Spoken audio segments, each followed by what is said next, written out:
RSS की हुकूमत मकबूजा कश्मीर और भारतीय मुसलमानों को कत्ल या मुल्क बदर करके भारत को एक हिंदू रियासत बनाने पर कारबंद है।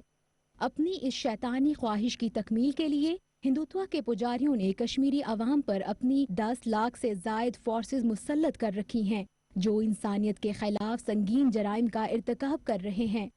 मकबूजा कश्मीर में अपने काले करतूतों को छुपाने के लिए बरहमन साम्राज्य ने न सिर्फ इंसानी हकूक के कारकुनों का गला घोंट दिया है, बल्कि ज़राए अबलाग पर मुकम्मल पाबंदी आयद कर दी है।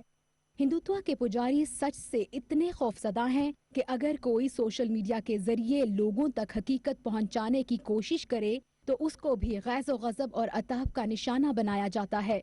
भारतीय पुलिस की तरफ से खातून कश्मीरी फोटो जर्नलिस्ट मुसर्रत ज़हरा के खिलाफ मुकदमे का इंदराज भारतीय बौखलाहट का ताज़ा सबूत है। मारूफ कश्मीरी फोटो जर्नलिस्ट मुसर्रत ज़हरा, जो कई मारूफ मीडिया इदारों के लिए काम करती है, को भारत मुखालिफ पोस्ट अपलोड करने पर काले कानून गैर कानूनी सरगर्मियों के रोकथाम के एक्ट के तहत मुकदमा दायर किया गया।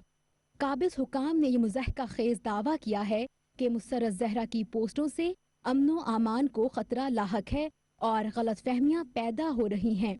मेरा नाम मुसर्रत ज़हरा है और मैं फ़ोटो जर्नलिस्ट हूँ। मैं पिछले 4 साल से कश्मीर में काम कर रही हूँ। मैंने बहुत सारी स्टोरीज़ की हैं जो नेशनली इंटरनेशनली पब्लिश हो चुकी हैं। मेरे कुछ एग्ज़िबिशन भी इंटरनेशनली हो गए हैं। मैं एक फ्रीलांस फ़ोटो जर्नलिस्ट हूँ जो पिछले 4 साल से कश्मीर में काम कर रही हूँ। तो जो मेरे ऊपर ये एक्ट लगाया गया है UAPA, कुछ टेररिज्म एक्ट है, मुझे इसके बारे में कोई भी अंदाज़ा नहीं है कि ये क्या है। बस मेरे जो कलीग्स हैं उनसे मुझे पता चला है कि इसकी सज़ा 2 साल से लेकर 7 साल तक हो सकती है। तो मेरे आगे मेरा फ्यूचर है, मैं काम करना चाहती हूँ आगे जाके। अभी मैं कुछ ही साल हो गए हैं मुझे इस फील्ड में, मुझे आगे जाके बहुत काम करना है। मैं एक प्रोफेशनल फ़ोटो जर्नलिस्ट हूँ, मैं कोई सोशल एक्टिविस्ट नहीं हूँ, मेरा कोई पॉलिटिकल एजेंडा नहीं है। तो बस मैं अपना काम कर रही हूँ जो कि एक प्रोफेशनल फ़ोटो जर्नलिस्ट करता है किसी भी वर्ल्ड के किसी भी कोने में। वी टेक पिक्चर्स एंड वही पिक्चर्स मैं अपने सोशल मीडिया हैंडल्स पे अपलोड करती आ रही हूँ पिछले 4 साल से। और अचानक ही मुझे पता चलता है कि मेरे ऊपर ये एक्ट लगाया गया है कि मैं जो यूथ है कश्मीर में, मैं उनको प्रोवोक करती हूँ। पिछले 4 साल से मैं ऐसे पोस्ट कर रही हूँ अपने सोशल मीडिया हैंडल्स पे। तो मुझे पता ही नहीं है कि मतलब आगे जाके अब क्या होगा, what will be the next step. Musarrat Zahra का जुर्म ये है कि उसने भारतीय फोर्सेस के हाथों कत्ल किए गए एक कश्मीरी की अहलिया आरिफा जान की तस्वीर शेयर की थी। आरिफा के शोहर को साल 2000 में सफ़ाक फोर्सेस ने कत्ल कर दिया था। मुसर्रत ज़हरा को काबिज हुकाम ने महज एक फेसबुक यूजर करार दिया है।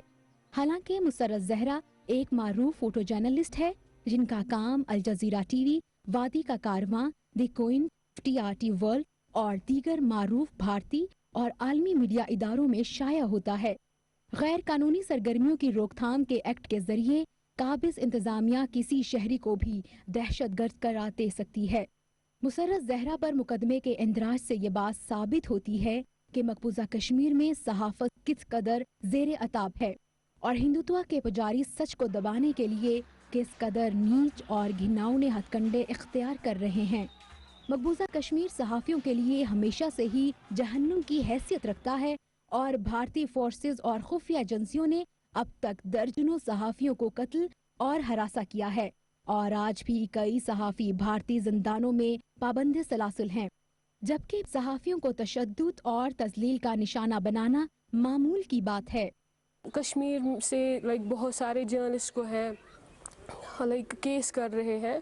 पहले कामरान यूसुफ पे किया, फिर आसिफ सुल्तान, देन काजी शिबली, नवमी एंड कल शाम को एक और जो सीनियर जर्नलिस्ट है जो एक नेशनल आउटलेट के साथ काम कर रहे हैं, उन पे भी FIR लॉन्च किया गया। So if journalists are doing wrong then every journalist in the world is a criminal. So we are not doing anything wrong, we are just bringing the truth. अगरचे अक़वाम मुत्तहिदा और सहाफ़ियों के हकूक़ के लिए सरगर्म तंजीमों ने बार बार मकबूजा कश्मीर में सहाफ़त की ज़बूहाली पर तशवीश का इजहार किया, ताहम जमहूरियत के लबादे में भारतीय इस्तमार ने सहाफ़ियों के खिलाफ अपनी शर अंगेज मुहिम जारी रखी हुई हैं। ان حالات میں اقوام عالم پر یہ لازم ہے کہ کرونا وبا کے ساتھ ساتھ ہندو دہشت گردی کے بڑھتے ہوئے خطرے کو قابو کرنے کے لیے اقدامات کرے۔